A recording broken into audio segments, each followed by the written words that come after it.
قال النبي صلى الله عليه وسلم هذا طابة هذا الجبل هذا الأحد يحبنا ونحبه. The Prophet sallallahu alaihi wasallam said, this is Taba and this is Uhud. It is a mountain that's loved us and we love this.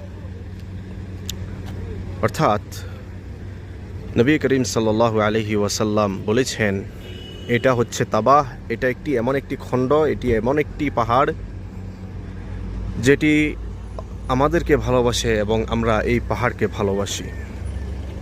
অর্থাৎ এটাই হচ্ছে উহুদ পাহাড় এবং এটাই হচ্ছে উহুদের ময়দান।